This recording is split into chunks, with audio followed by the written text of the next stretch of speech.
tactics were ingenious and terrifying. Sparrows can't fly continuously for more than 15 minutes without rest, so millions of Chinese citizens stood outside banging pots, pans, drums, and anything that made noise. They screamed and created a deafening cacophony that forced sparrows to keep flying.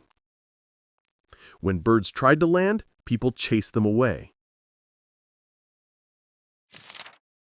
Hour after hour, the noise continued. The sparrows flew desperately, searching for rest, finding none. Eventually, exhausted beyond survival, they simply fell from the sky, dead from exhaustion.